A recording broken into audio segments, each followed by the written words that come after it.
Welcome to వార్త. నేను దేవా.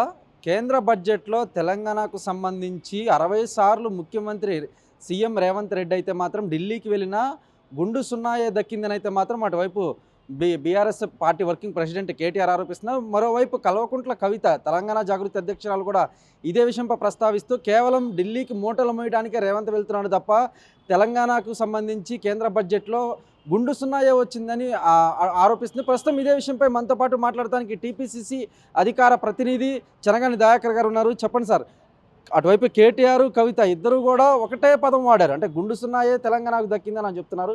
ఎట్లా చూడవచ్చు? అసలు తెలంగాణ రాష్ట్రానికి బీజేపీ కేంద్ర ప్రభుత్వం మొండిచే చూపించి గుండు సున్నా చేసింది. ఇప్పటికీ 2 సార్లు కేంద్ర బడ్జెట్లో తెలంగాణకు ఒక తీరని అన్యాయం చేశారు. దీనికి బాధ్యత కిషన్ రెడ్డి గారు, బండి సంజయ్ గారు వివరించాలి. ఇవాళ తెలంగాణ రాష్ట్రం ఇవాళ ఎన్నికలుండే రాష్ట్రాలలో బడ్జెట్ కేటాయించి బీజేపీ పాలిత ప్రాంతాల్లో ఒక నిధులు ఇస్తే ఇవాళ బీజేపీ కాంగ్రెస్ పాలిత రాష్ట్రాలలో మాత్రం వాళ్ళు వివక్షతగా చూస్తూ ఉన్నారు. కేంద్ర ప్రభుత్వం అనడానికి నిదర్శనం. తెలంగాణకు అన్ని రకాలుగా నిధులు నియామకాల విషయంలో తీరని అన్యాయం చేశారు. కాబట్టి ఇది ఏదైనా చాలా అత్యంత దుర్మార్గమైన విషయం. ఈ కేంద్రంలో తెలంగాణ రాష్ట్రం వాటా తేలాల్సిందే, రాష్ట్రం వాటా ఉండాల్సిందే అని కూడా మేము కోరుతా ఉన్నాం.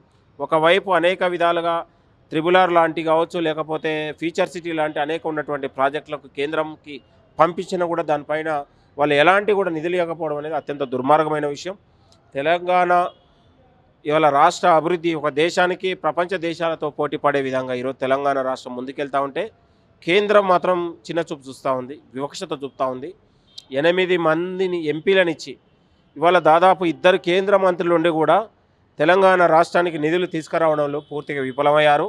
అది ఏదేమైనా తెలంగాణ రాష్ట్రం నిధులు తీసుకొచ్చే బాధ్యత కిషన్ రెడ్డి గారు, బండి సంజయ్ తీసుకోవాల్సిన అవసరం ఉందని కూడా మేము కోరుతా ఉన్నాం.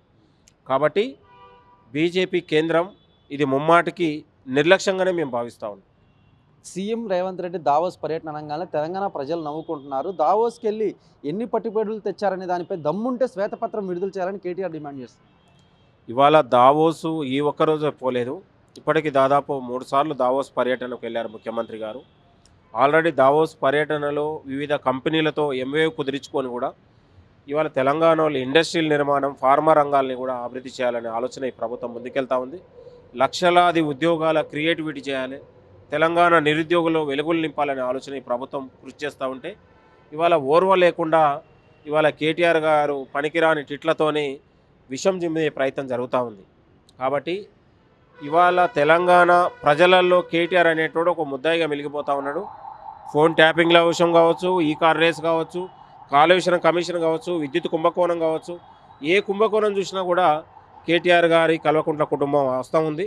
తెలంగాణని 10 ఏళ్ళుగా దోచుకొని లక్షల కోట్లు సంపాదించుకున్నటువంటి కేటీఆర్ కూడా ఈరోజు నీతులు మాట్లాడితే ప్రజలు ఏకీభవించే పరిస్థితి లేదు.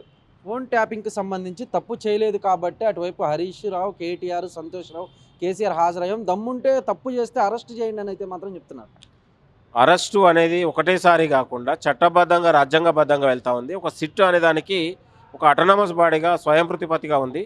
వాళ్ళు విధి విధానాలు ఆలోచన చేస్తూ ఉన్నారు. ఫోన్ ట్యాపింగ్ అంశాన్ని లోతుగా విచారిస్తూ ఉన్నారు. కాబట్టి వాళ్ళు ఫోన్ ట్యాపింగ్ దగ్గర అధికారుల దగ్గర ముఖం చాటింపు లేకనే బయటకు వచ్చి సింపతి రాజకీయాలు చేసే కుట్ర చేస్తూ ఉంది. తెలంగాణ ప్రజల నుంచి వస్తున్నటువంటి ఒక డిమాండ్ ఏంటంటే ఫోన్ ట్యాపింగ్లో ఎవరున్నా కూడా అరెస్ట్ చేయాలి, విచారించాలనేది.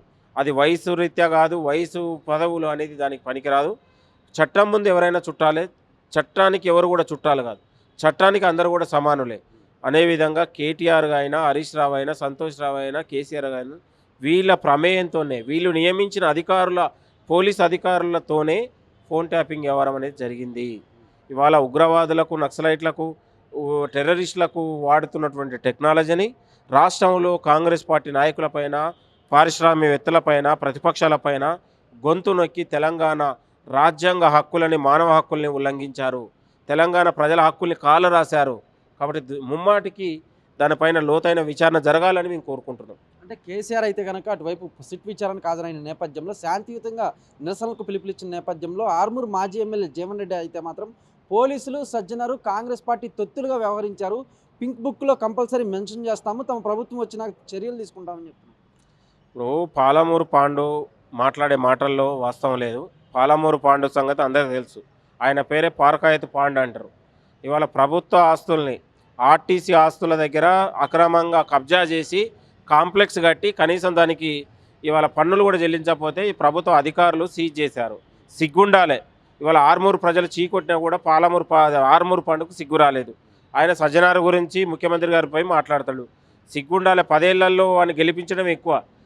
ఆర్మూరు ప్రజలు బండకేసి కొడితే వానికి ఆర్మూరు పోయే దిక్కులేదు. కాబట్టి ఎవరు ఏది మాట్లాడినా సిట్ అనేది ధర్మబద్ధంగా న్యాయబద్ధంగా పనిచేస్తుంది.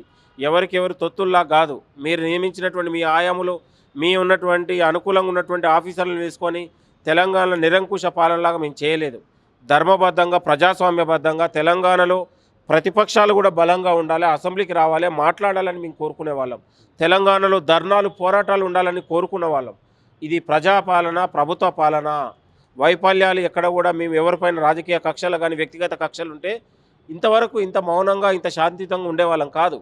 ఇవాళ కేసీఆర్ని సిట్ విచారణకు వస్తుంటే ఈడేదో పెద్ద కేసీఆర్ జైత్యాత్ర పోయినట్టు తెలంగాణలో మొత్తం కూడా హైదరాబాద్ పిలిపించుకొని మేము చేయలేమని చేయదలుచుకుంటే. కాబట్టి ప్రజల తీర్పు ప్రజలు గమనిస్తూ ఉన్నారు. ఎవరు అలా అరాచకాలను గమనించారు, ఎవరి హాయంలో ఏం జరిగిందనేది ప్రజలు గమనించారు. కాబట్టి సిట్టు పైన ఎలాంటి రాజకీయ కుట్రకోణం లేదు. సిట్ అనేది ధర్మబద్ధంగా వెళ్తూ ఉంది, న్యాయబద్ధంగా వెళ్తూ ఉంది. దయచేసి గమనించాలని మేము కోరుతున్నాం. కెమెరామెన్ కార్తీక్తో దేవా, వార్తా, హైదరాబాద్.